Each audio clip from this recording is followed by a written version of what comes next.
Presso. a Presso, and a skinny espresso. Yeah. And you get the coffee, but without the coffee. It's great. Yeah. Yeah.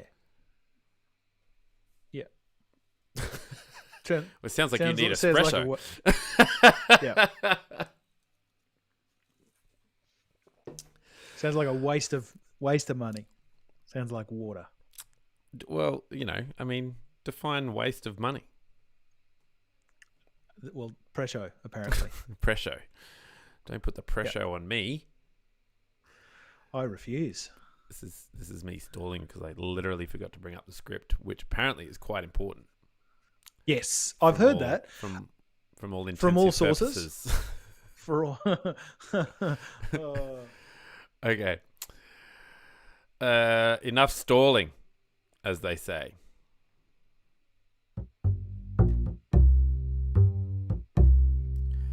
Hello, and welcome to The Pouch, the podcast equivalent of a policy decision that just sneaks up on you after you consistently ask to see that it aims to take a not-so-serious look. What? The podcast equivalent of a policy decision that just sneaks up on you after you consistently ask to see it, that aims to take a I'll take it from here. That aims to take a not-so-serious look at the week in Australian news and politics. I'm Greg, for all intensive purposes, Savage. And I'm Jake, net zero ambition, far Warden. On today's episode, we talk carbon, corruption, fascism, and so very much more. And in the spirit of reconciliation and recognition, we acknowledge the traditional custodians of the land on which we're podcasting today, and we recognise their continuing connection to land, water, and community. We pay our respects to elders past, present, and emerging. I'm going to write down net zero ambition for a t-shirt idea, because that's just fantastic. Did you make that up, or did we steal it from somewhere? I have no idea. I genuinely have no idea. It just came to you. Stream of consciousness. I may well have adapted it or adopted it from another place, but That's certainly great. While I was writing it, seemed very funny. It was there. Look, we have a very special episode today, Jake. I feel like a big chunk of it's going to be celebrating, this net zero situation. I was going to have a big sort of party thing as my backdrop, but of course, vetoed that in favor of a open cut. Open cut coal mine, yeah. Coal mine, yeah. Yep. I wonder what sort of coal it is, Jake, because there's thermal coal. Could be thermal coal. Could be metallurgical coal. Metallurgical coal, yes, that's right. Yep. I learnt about my coal. Yep. This is the problem with doing this show. From one week I have to be an expert on submarines. The next week I have to be an expert on Afghanistan. The week after that I've got to be an expert on global warming and climate change and literally what it means to have net zero. Yeah. Because it's not zero. It's not absolute zero. No, it's not absolute. Exactly. It's not absolute zero. It's net zero. That's right. Yeah. Which is very exciting. I think net zero is the more exciting of the zeros, because the reality is that so much can actually be happening that is getting you away from it. Like you can still be doing plenty of non-zero stuff, but thanks to some other stuff or some creative accounting, you can be doing net zero. Like you can be doing positive stuff, but you can also be doing negative. Like you can be a supervillain and do some really awful stuff, but because you also do some good stuff, it's net zero. It's zeroed out.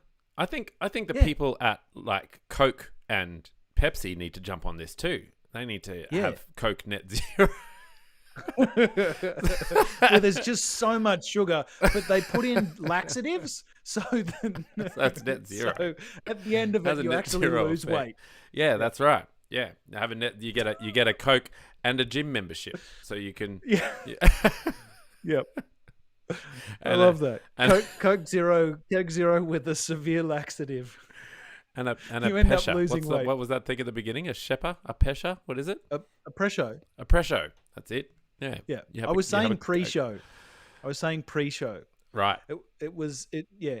I like the fact I had no idea what you were talking about and I still went with it, Yeah, you just improv it. Yeah, absolutely. I was going to improv it right to the end too. And we totally yes-anded each other there. Yes, and I love a good yes and. Yes, and speaking of Candace Owens, so let's do a couple of warm-ups. Obviously, we've got some big news to talk about. We've got the fact that it's done. It's all locked in. We've got net zero by 2050. Absolutely fantastic. I don't know what we're going to talk about anymore now that this is done. But probably the detail. Let's... I heard on the news this morning that the plan has been criticised for a lack of detail, funding, and modelling. It's like, fair enough. Yeah, sounds like one of my plans. Otherwise known as the kinds of things that one might put into a plan. It's more of a guide. Okay, let's get into it. We've got a couple of more stories. I don't know. Guides provide instructions. Anyway, let's get into it. I downloaded the thing because I thought I'm going to sit down and I'm going to try and read it, because that's what happens, right? All of the pundits, all of the commentators, they've only got access to the same document what we've got access to, right? So I thought I'm going to have a look at it and I'm going to have a bit of a read of it. It's 129 pages of joy. Thankfully, there's a lot of graphics, but I'll talk a little bit about what I spotted in there later on. For the time being, there's this trend at the moment, Jake, in American politics to be slamming Australians. I saw a video popped up on my newsfeed the other day that Ben Shapiro, the well-known right-wing pundit over their Daily Show, he was talking about the fact that Australia's laws are tyrannical and that they're absolutely dreadful. And so I think his media company that he owns, the Daily Wire, they also host Candace Owens. And Candace Owens took it one step further. Ben Shapiro, I think, was just sort of saying, well, I don't think I watched it. And he was saying that, Australia, we just live under a tyrannical government at the moment, that you can get arrested for, just leaving your house and all that sort of stuff. And I was like, yeah, I can see how it looks like that from the inside looking in, but I don't know, doesn't feel like a tyrannical government. Well, I think the funny thing is that they, both of them, they lack an understanding of Australia's federal and state jurisdictional boundaries. They're huge fans of states' rights, and they're presenting it as though the federal government is the tyrannical fascist overlord that's locking up people for breaching breaching COVID restrictions and such. But the reality is, and America, ironically enough, being that huge states' rights country, the country that just lords the rights of the states over that of the federal government. Ironically enough, they fail to recognise that it's the states that have made these rules. Yeah. And any of the rules that have come about federally, such as the limiting of international travellers coming in, and in fact limiting that only to Australian citizens, the federal government only came to those conclusions because the states pushed them on it. Yeah. So anyway, it's just so far. Anyway, I think we've got some audio. Yeah, we do. So this is Candace Owens and what she had to say about Australia this week. For the last 20 years, the United States has spent trillions of dollars overseas in Afghanistan fighting a war, which we lost, by the way. We were told that the war was necessary anyway. It was necessary, the slaughtering of American sons and daughters on foreign soil, because we were fighting a noble cause, to spread democracy in a tyrannical land, to free an oppressed people. So I'm going to ask those same lecturing politicians and media members a question now. When do we deploy troops to Australia? When do we invade Australia and free an oppressed people who are suffering under a totalitarian regime? When do we spend trillions of dollars to spread democracy in Australia? Australia currently, make no mistake, is a tyrannical police state. Its citizens are quite literally being imprisoned against their will. So when do we deploy? Yep. I think my favorite part of this is that it actually came out, or at least I first noticed it, on the day that Sydney opened up. Yeah.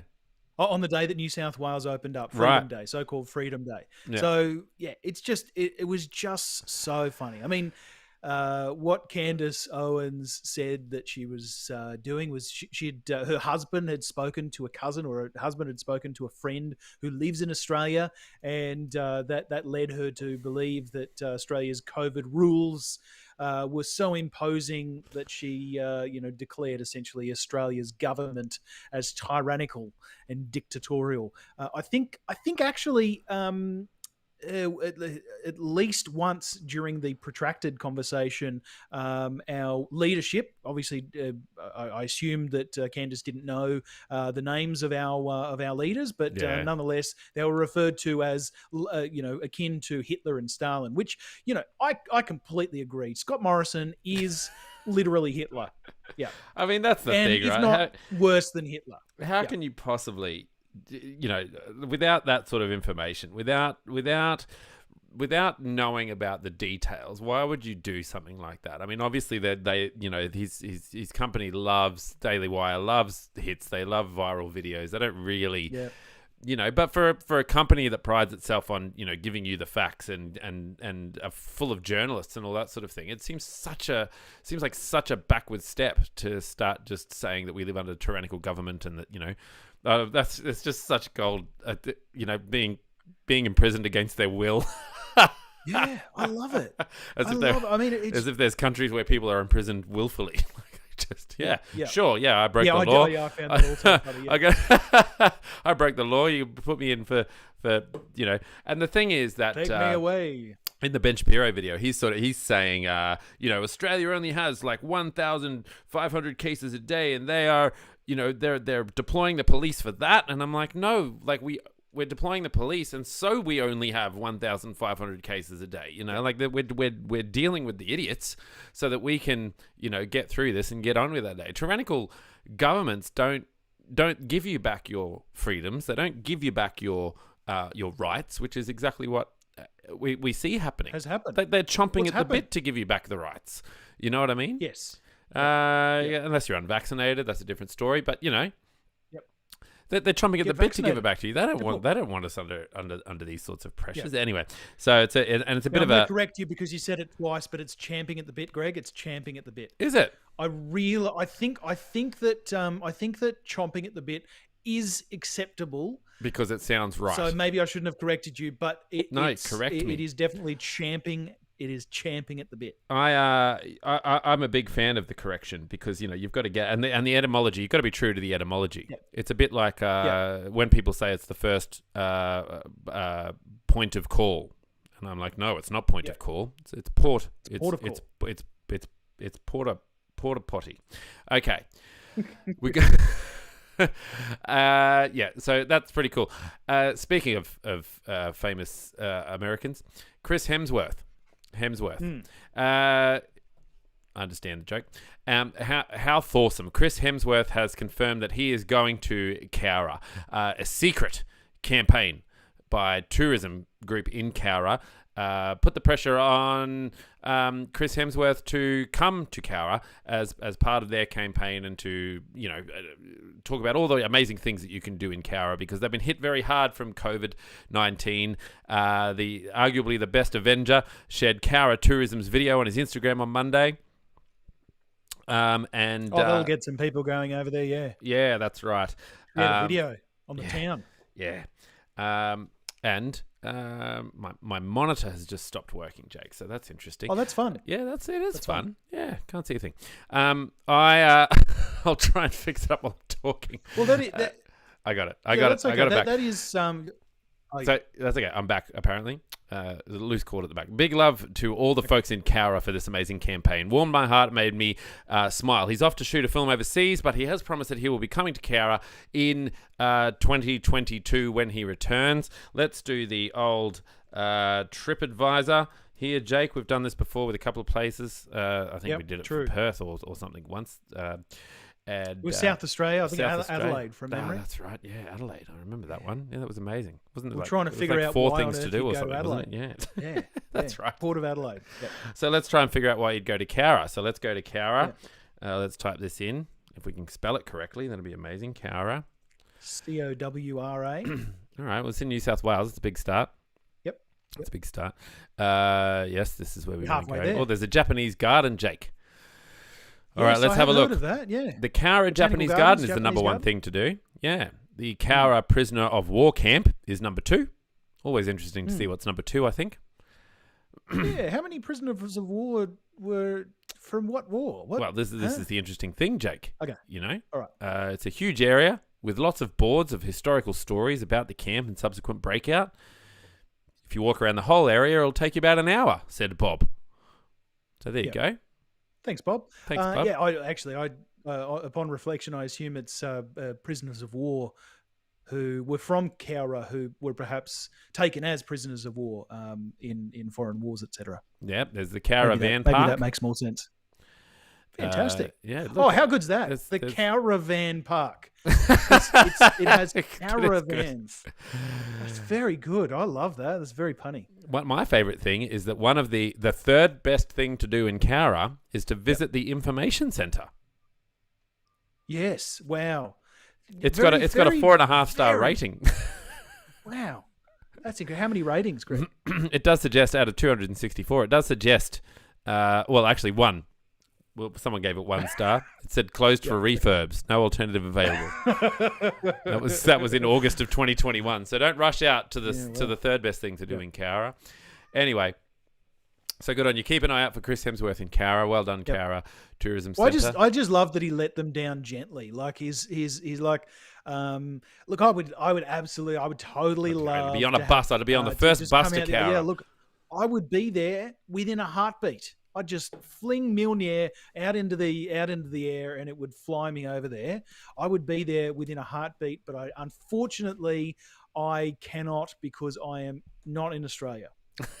I'm love it. filming a massive movie overseas, but I'll be back as soon as I can. Yep. All right, let's do a little bit of a timeline here, Jake. We've got the Australian PM is now going to be attending the COP26 summit. I presume he's got to leave Coalition of parties. like today, tomorrow. He's got to leave soon, Oh, surely. well, he's going to I think it's Rome for the G20? G20, G7, Yep. G20. Yeah, and that's this weekend. Okay. So he'll be leaving basically at the moment. Yeah. All right. Well, that's pretty exciting. So good news. Deputy Prime Minister is currently the Prime Minister, Barnaby Joyce. Barnaby Joyce Wonder if he is was the told acting, this time. is the acting Prime Minister. That's amazing. Yeah. Yes. Okay. All right. So that's exciting. So tell me exactly what is COP26, Jake? What is COP26? Why do we care? Yeah, look, all good questions. So COP is it's the Conference of Parties. It's been it's existed for I don't know, roughly the last 26 years, and this is COP26. It's spun out of the United Nations Framework Convention on Climate Change, or the UNFCCC, which is really the peak decision-making body for the world's climate change commitments. And as I said, the 26 refers to the 26th Conference of Parties, and they usually happen annually, though 26 was delayed because of COVID-19. Right. Yeah. So this is like So essentially, it's 26 and a half. Yeah, exactly. Or 26 2.0. Yeah, 26 2.0. I like that one. Yeah. Yeah. COP26 2.0 2021. Yeah. Yeah. I love. Yes. Rolls This off is the tongue. great. Mm. It does. It does. Forcefully. Like Forcefully. a cube of licorice. Yeah. Oh yes, I love licorice. So it's roughly a 2-week conference where delegates will sit down and understand essentially what the commitments are that are being made by the various countries and how those countries are going to undertake, achieving those commitments. But it's also about whether those commitments on, to address climate change are appropriate, are going to have a measurable impact and, measurable net positive impact. And whether they, essentially meet the overarching requirement to do better. Okay. So, and yeah. so Australia was Pretty cool. lagging behind. We were getting, disgruntled emails from the US, from the UK, I don't know. Well, this is the Jacinda funny probably thing. got Like, behind her typewriter over there and carbon yeah, neutralized a letter over here or something. yeah. Dear Scott, Yes, dear Mr. Scotty. not a fan at the moment. uh, But yeah, look, the interesting thing here is, yeah. So there was quite a bit of pressure on the Prime Minister Scott Morrison to attend these talks. Notionally because there is a lot of international pressure as well as domestic pressure on the government to make firm commitments towards well. Number one is towards renewable energy, and that's coming from industry, from our industry. Essentially, they're wanting to get some level of surety around, where Australia is going in terms of domestic policy, so that they can know sort of whether Australia is a good place to invest yeah. in the immediate future. But likewise, from a from a everyday person, from a pub test perspective, it's pretty widely acknowledged by, I think at last glance it was something around the 85% mark of Australians are, acknowledgement of the science of climatic change. And in acknowledgement of the fact that the climate is changing because of carbon pollution, and methane pollution, etc., because of the stuff that we as human beings have, anthropocentric or anthropogenic climate change. We've caused it, essentially. I think I understood a couple of those words, which is good. But let's put some numbers on it to help those people who are number inclined, right? So we're going to COP26. We have announced a net zero by 2050, but we'll get to that. Before that, we had committed at the 2016 Paris Agreement. We had committed to a 26 to 28% reduction of emissions from 2005 levels. Yeah. Yep. So the importance of this particular COP26 is that it marks a 5-year, break between when that commitment was made and now. And is that the 2030 one? So it says here, is that the 2030 commitment, the 2016 Paris Agreement? They are the 2030. Yes, that's right. So by 2030, we have a 26 to 28% reduction of emissions from 2005 levels. We have met and beat that, right? A billion times over, and we'll get to that in a second too, right? We've met and beat that a million times over, but we're not changing that particular. There's currently no proposal to increase, although there is some pressure, particularly from international sources, for us to increase the reduction of greenhouse gases by 2030 more significantly than we have previously agreed. Yes. There's currently no agreement to do so. Okay, and my understanding is that, and I don't know if you can put it into layman's terms for me, but that most of that reduction has come about because of some land clearing in Queensland or something like that, or some lack of land clearing in Queensland. So it's not actually a reduction in terms of, we haven't done anything to the transport industry. We haven't done anything to, all those sorts of things.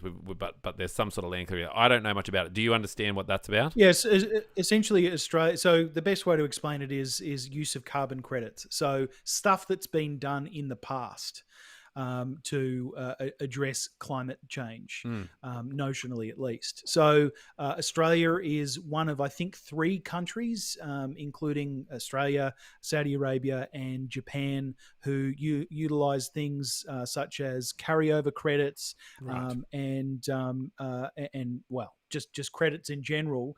And those are, essentially utilizing activity that has occurred in the past to essentially against the targets that you need to achieve in the future. So it's stuff that has already been done that you shouldn't necessarily be able to count because it's in the past. It's already happened, and it has no impact on the current state. However, essentially, it's using fancy accounting in order to write off stuff that you've done in the past. Okay, all right, fair enough. So there's a bit of a loophole there So that we're I using, think- which is one. Well, it's not a loophole, is it? It's just how it was.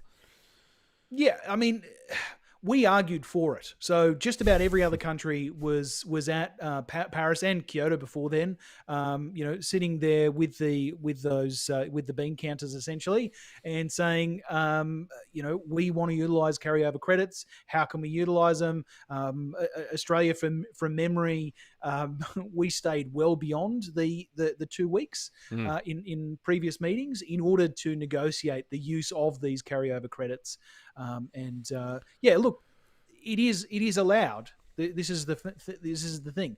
It is allowed. It's just dodgy because Okay. you're not actually doing something except for you've already done. utilizing what you've already done. Yeah, and there are some groups, for example, there's a group calling itself the Climate Targets Panel, which found that Australia should be setting a 2030 emissions reduction target of between 50% and 75% if we are to comply with the goals of limiting global heating to 2 degrees and 1.5 degrees respectively. So if reductions are linear, then this means net zero would need to be achieved earlier than net 50. But at the moment, I think everyone's pretty happy with the idea. At least we're talking about it. Absolutely, but I think it needs to be put in context here, because if Australia cuts our emissions by 50 or 74%, respectively, as this group, the Climate Targets Panel, have outlined, the actual impact. So if Australia makes that commitment, and if Australia meets that, the net impact on the planet is virtually nothing, because our actual carbon emissions, they count for, I think it's less than 1% of global emissions. Right. So where our power comes from, or where it is appropriate for us to do this, is there are a whole bunch of countries that are using Australia as an example, as a developed nation, as an economically, as an industrially developed nation. They're using us as an example to say, hey, look, these guys are a developed economy and they're not doing anything. These guys aren't, making big targets. These guys aren't, asking for big change. In fact, their pundits are talking more about how Germany has had to turn back on a bunch of coal-fired power plants, and how, England's moves to England's moves to carbon neutrality have impacted their gas prices and gas supply. Yeah. So, essentially the reason why Australia should potentially move in that direction is not necessarily because of our actual net impact. It's because of our position in our leadership position, essentially leading from in front. Being one of those people who puts their money where their mouth is, and munches down on a great big rock of coal. Oh yeah, nothing to be afraid of there. Okay, let's backtrack a little bit. Before we got to that point, Let's do it. The Labor obviously put the pressure on. Greens are obviously putting the pressure on, obviously for increased targets as well. But the real hold-up, ironically, was the National Party. So in Australia, we have the Liberal National Party. They're a coalition. We have the Liberals on one side, and the National Party sort of representing, supposedly the rural and remote areas of Australia.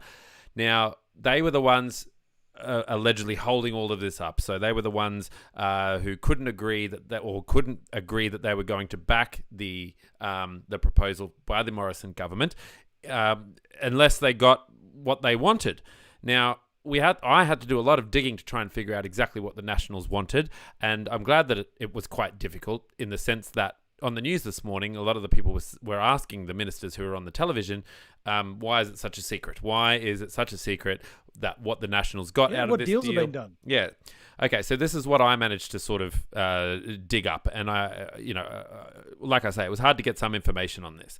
Apparently, in January of 2021, Barnaby Joyce was talking about having a coal train to Gladstone via inland rail. So a coal train is one of those things that might be on the table for Jimmy Coltrane, the guitarist, jazz guitarist from the 80s. Yeah, Jimmy Coltrane. He'll definitely make a better Deputy Prime Minister. Probably more articulate than what's his name? Horatio? The current. Hmm. Yeah. Barnaby Horatio Joyce. The Barnaby Horatio Joyce. Absolutely fantastic. The other thing might be a coal-fired power station. The Nationals' backbench policy document also revives the party's call for coal-fired power stations to be built with government support. It says, while Nationals still want a coal-fired power station to be built at Collinsville in North Queensland, the government should also support a new one in New South Wales, Hunter Valley. There's also... So there's a lot of talk about what they actually got out of this deal. The ministers themselves are basically saying the way that the process works is that it will be tabled in Parliament and then it will go through, and that's how you're going to find out what the Nationals got. So it's still got to go through Parliament. They haven't actually got anything. They've made some proposals about what they'd like to see happen. They have gotten some things. So Angus Taylor was brought back into the bench. Yep. Back in the cabinet rather. So one of the deals that they did win is an extra table at the bench at cabinet. That's right. Yes. So what is that? How did Angus they do Taylor that? What? Yeah. So the government determines how many ministers are in the ministry and in the cabinet. And cabinet is essentially your decision-making body for the party. Right. And it's made up of senior ministers or of appointed ministers who have portfolios. So essentially, they sit in the cabinet room and they negotiate on various policy positions, et cetera, et cetera. So essentially, what that means is whatever his name is that I just said, Angus Taylor. Angus Taylor. Yep. Angus Taylor moves back in as resources minister. Okay, so he's the resources minister. Yep. But I've got him down as the minister for industry. Is it him? No, it's Keith Pitt. Keith Pitt. It's Keith Pitt. Way more sense. No, that's okay. Keith Pitt. Yep. Keith Pitt. That makes way more sense because Angus Taylor is obviously the minister for industry, energy, and emissions reduction, right? So he's the one who's coming out speaking all this. Keith Pitt, right? So who is Keith Pitt? Keith Pitt is resources minister, and he's back in the ministry. He was previously in Michael McCormack's ministry, but was relegated to the broader ministry. Following the change in leadership, but he's back and he's in as resource minister, and ostensibly he has had to back this change to net zero, despite the fact that he doesn't agree with it, doesn't agree with necessarily agree with human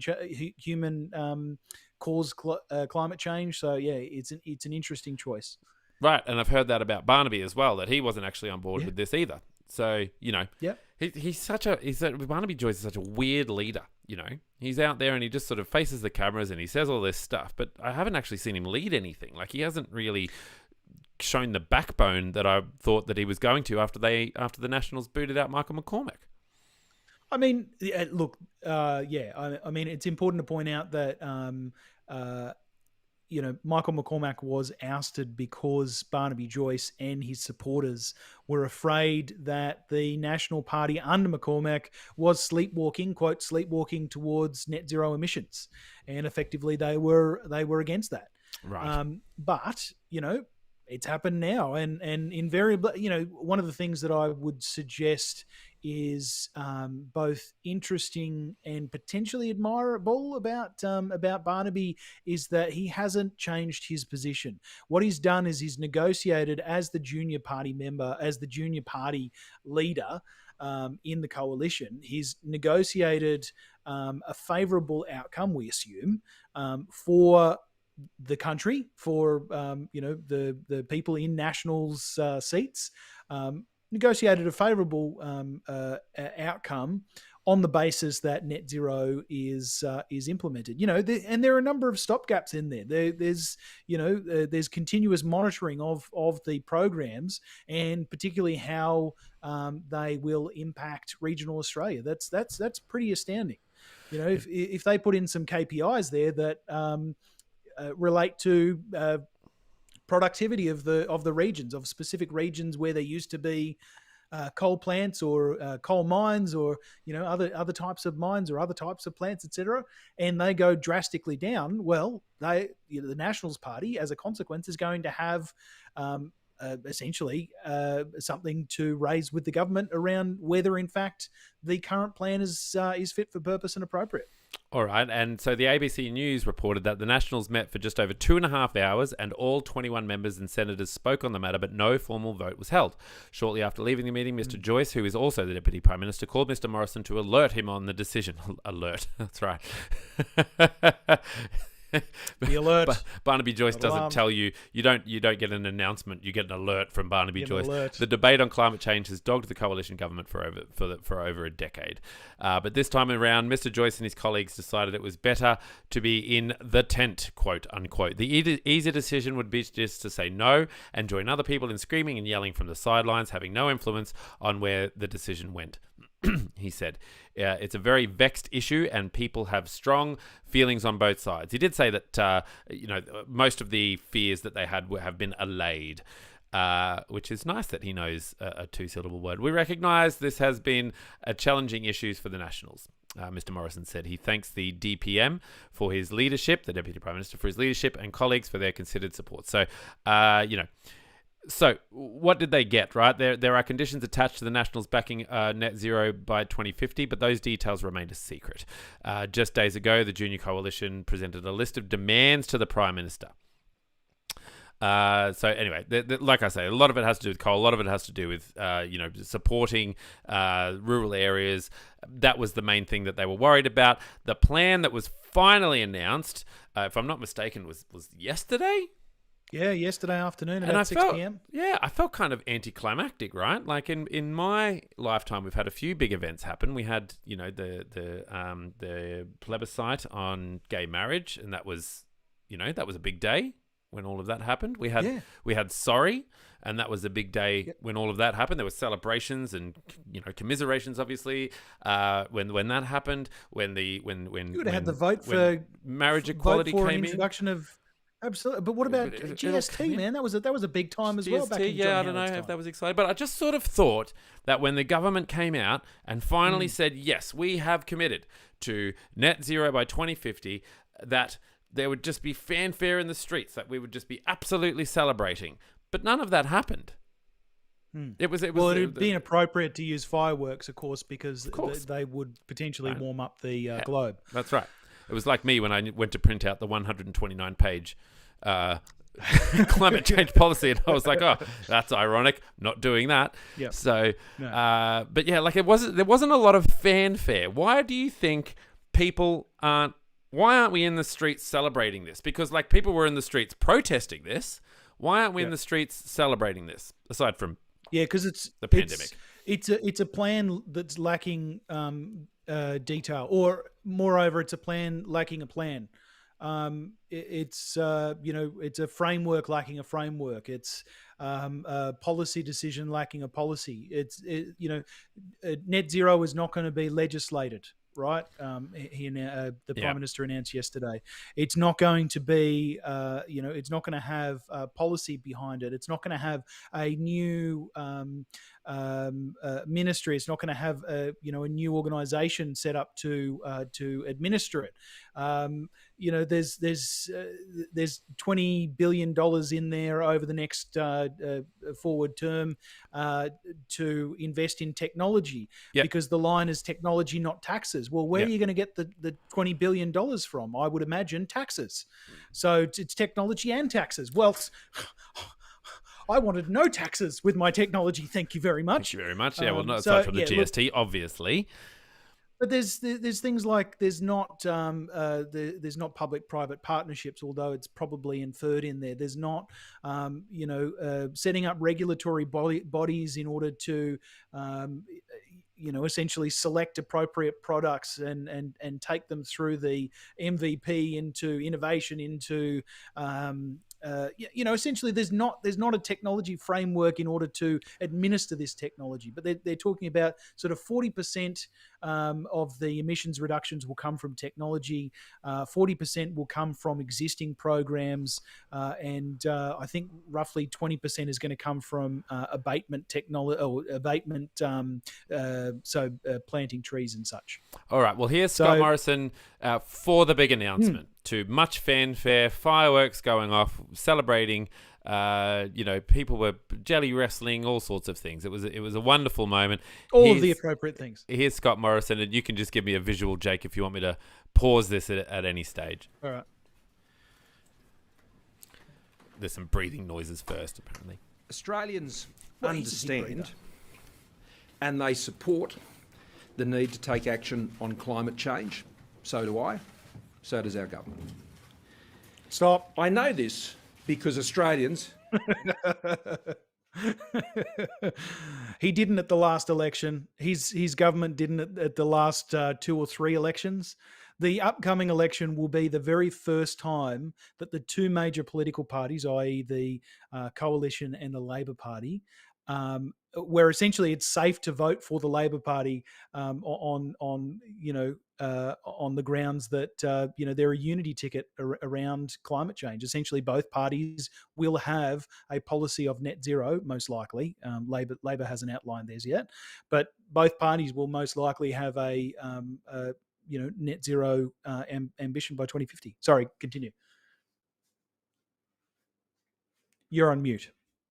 I've just realised that if I press play again, it's going to start from the start. So Restart. Yeah. Okay, I won't interrupt. So maybe we'll just listen to it. And that was one of my favourite things this week, was listening to one of the Labor ministers. I didn't catch who it was, but the interviewer asked him, where's your plan? And he said, well, actually, we're just giving the incumbent government enough time to produce their plan so that we can see whether or not we back it or not. And I was like, that's a clever line. Chris Bowen. Is that Chris who it was? Yeah.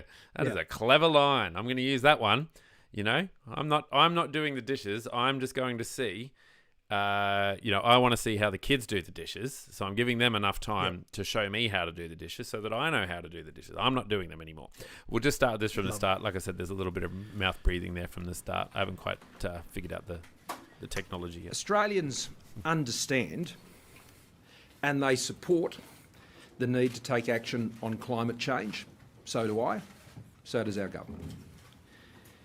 I know this because Australians and our government are already taking action on climate change, and we're already delivering. We're already down the path.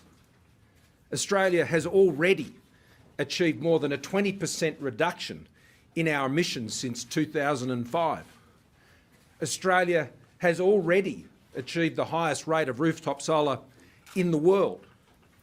Australia has a rate of installation of renewable energy that is 8 times per capita faster than New Zealand and Japan, and 3 times faster than the United States and the EU and Germany specifically. Australia has already met and beat our Kyoto 2020 targets. And indeed, Australia will beat and meet our 2030 targets as well. Australians' actions on climate change speak louder than the words of others. We're getting it done on emissions reduction. That is the Australian way. And we've done this at the same time as increasing the size of our economy by 45%. Gosh, he sounds Growing angry. our economy and creating some 3 million jobs. Expanding our exports, expanding our agriculture and resource sectors, in particular our LNG sector. And most recently, Australia now has 1 million of our number back in manufacturing jobs. 1 million Australians employed in manufacturing. This is what is being achieved in Australia. Emissions coming down, our economy growing, and the opportunities of Australians expanding. Australians want action on climate change. They're taking action on climate change, but they also want to protect their jobs and their livelihoods. They also want to keep the costs of living down, and they also want to protect the Australian way of life. So that was him leading up to the announcement saying, yes, we are going to do net zero by 2050. And he actually said the words and said that's the goal. The speech goes for about it goes for about half an hour, and then there's questions and all those sorts of things, and ministers talking and stuff like that. So, interesting little tidbit of history if you want to check that one out. The four main areas at a glance. It says here that they're going to drive down technology costs, right? So clean hydrogen, ultra low cost solar. That's low cost solar, not ultra low cost solar. Energy storage, low emissions steel and aluminium or aluminum for our American friends, carbon capture and storage, and soil carbon. We're going to enable deployment at scale. Incentivizing business, voluntary carbon markets, building essential infrastructure. We're going to be seizing opportunities in new and traditional markets, expanding markets for minerals and metals, building a clean hydrogen export industry, thanks New South Wales, exporting low emissions fuels, low emissions manufacturing and clean energy equipment and services, growing our agricultural sector and communities, skills and training. And the final one is fostering global collaboration. Oh, I do love a good collaboration. Beyonce and Greg, Ed Sheeran comes to mind. Yes, absolutely, a world-leading collaboration. Greg, in my day job, I am a consultant, and I have often remarked that, or I've often wondered really, whether I could create a sentence or a paragraph even so laden with buzzwords that after reading it, it would both equally make sense and not make sense at the same time. Sort of a Schrodinger's cat of buzzwords. I think that came very, very close. Like it hit just about every buzzword, and there were a couple of sentences in there that was so laden with buzzwords that they didn't actually say anything, although they were fully formed sentences. Well, speaking of not saying anything, they've obviously been practicing their buzzwords for this. Apparently the word plan was said, some ridiculous 70 times in the 55 minutes or something like that. Like it was or even twice a minute or something like that, the word plan, just to make sure it wasn't a policy. Then they wheeled out Angus Taylor, the Energy Minister, to 7:30, and this is what he has to say. Obviously didn't practice his buzzwords as much as we would have liked. How is this an ambitious plan when none of the policies in it are new, when it's not legislated, and when there are no short-term benchmarks against which to measure progress? Well, Lee, we've been developing policies to support this plan for several years, whether it was the King Review, the Technology Investment Roadmap we put out in September last year, the reforms to the Clean Energy Finance Corporation, the refunding of ARENA, the reforms to the Clean Energy Regulator, and so on.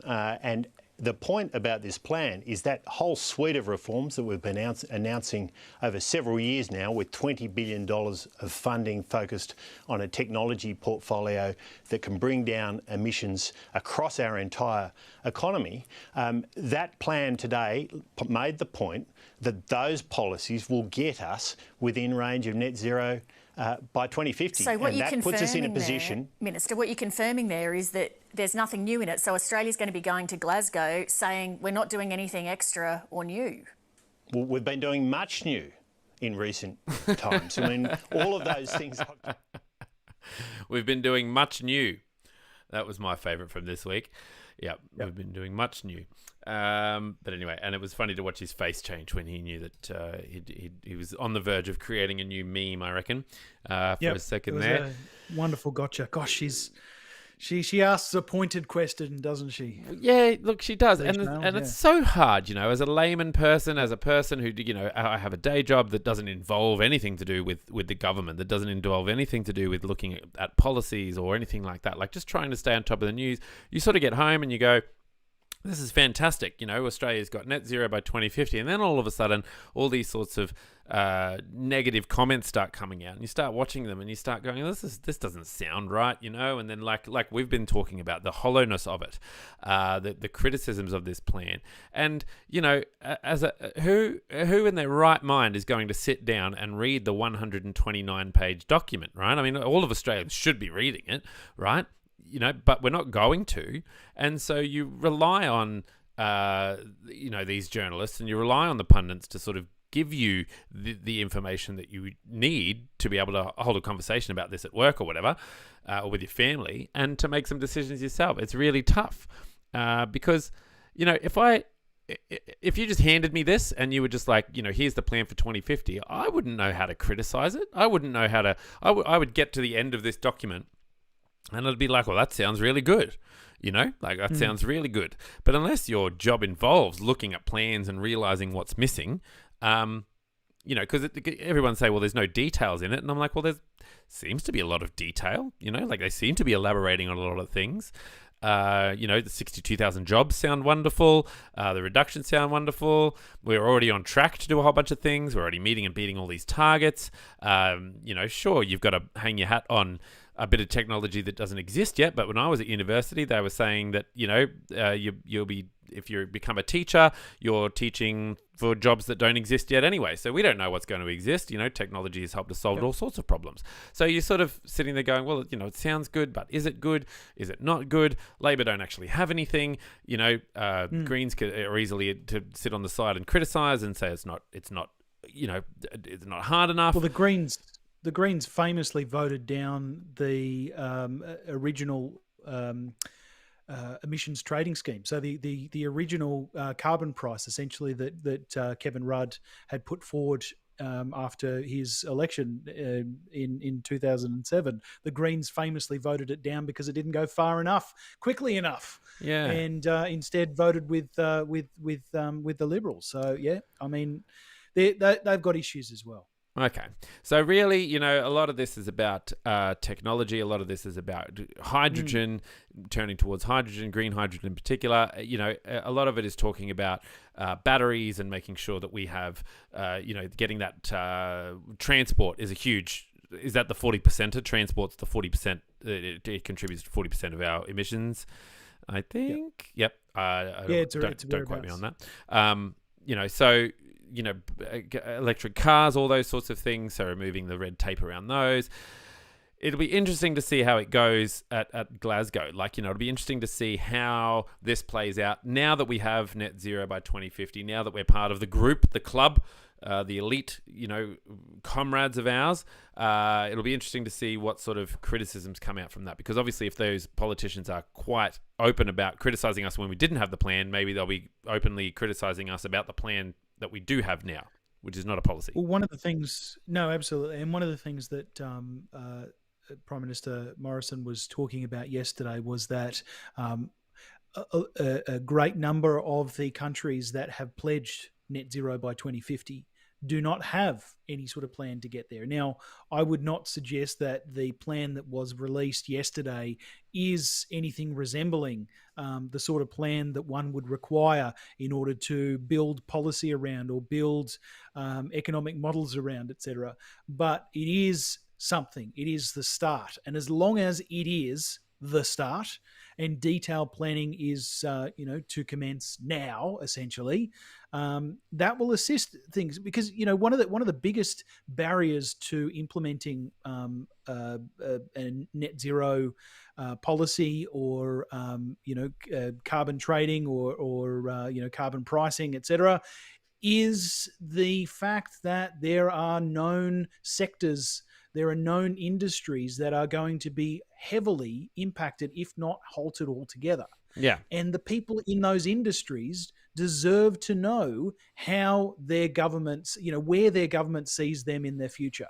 Essentially, what the plan for those people, for those industries is into the future, how their lives will transition. And it's hard to say, you're not going to have a job in 10 years. But the reality is that all of Australia's biggest customers for coal have said they're going to stop buying coal within the next X years. So invariably the demand for it is going to go. And as a consequence, we're not going to have customers to sell it to. So those industries are going to phase out. So what is encouraging is that this is a start. What is discouraging is that it is being proposed by the Prime Minister and by ministers in the government as something more than a start. It is being proposed as the plan, and it is simply not something that I would refer to as a plan. It's maybe a blueprint, it's maybe a framework, but even then, it lacks so much detail. Their aspirations. It's sort of a high level strategy. It ain't a plan. Righto. And that's what I mean, like if you don't know how to analyze these sorts of things, it looks like a plan. I mean, it looks like more of a plan than what I've ever done. It certainly has a lot of nice diagrams, which it has some pretty nice visuals in it. I'll make sure I leave a link to the actual document in the description below, because I think it's a document that we should at least be engaging with, because this is basically one of the defining, not arguments, one of the defining events of our time: climate change, global warming, and what the governments are doing about it. People are protesting about it, people are angry about it, people are missing out on school about it, people are traveling the world about it, we're having meetings about it. It's a huge event. It's on the news every single night. So I'll leave a link for the document itself, the real thing, the Ridgy-Didge version of the plan. It could have come up with a better title too. I mean, really, it's literally called Australia's Long-Term Emissions Reduction Plan. Where's the team who bought you? Where the bloody hell are you? Yeah. Yep. Exactly.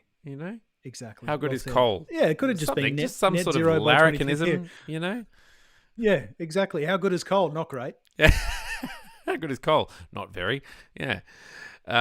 Anyway, Look, I'm happy to leave it there. Jake, are you happy to leave it there?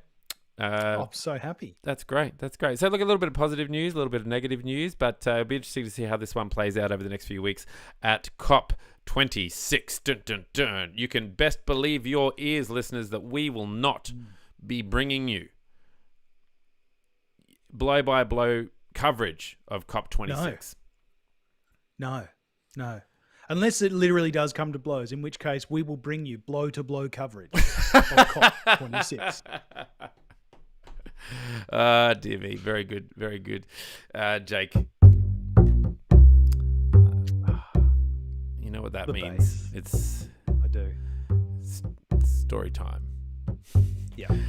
When our listeners have finished developing their own plan for net 50. For net zero. For net 050, 2050. What would you like them to do?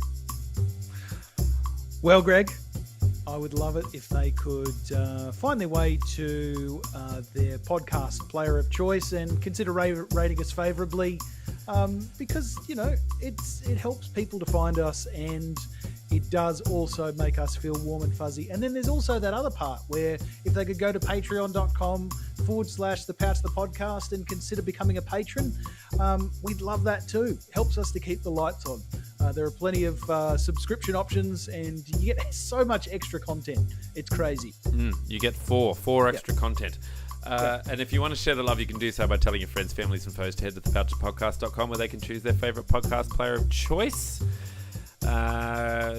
Sarah, one of our committed listeners, she got 2 mugs this week, Jake. She messaged me and said that's the appropriate number of mugs. She received them without a hiccup. So I'd love to play sticker or mug sometime soon. That would be wonderful. Whew, I've never talked about climate change so much. I literally have smoke coming out of my head. You feel like the hot air that you've expired has impacted climate change? I feel like the hot air I'm keeping inside is affecting is going to affect some sort of change very shortly. Yeah. Well, it's all towards net zero, right? Yeah. Well, we're going to need to open some windows in here for that sort of net zero. That's what I'll tell you that. All right. Enjoy your evening, and thank you for spending time with me this afternoon, Jake. Thank you, listeners. Thank you to everyone out there in internet land. And good night.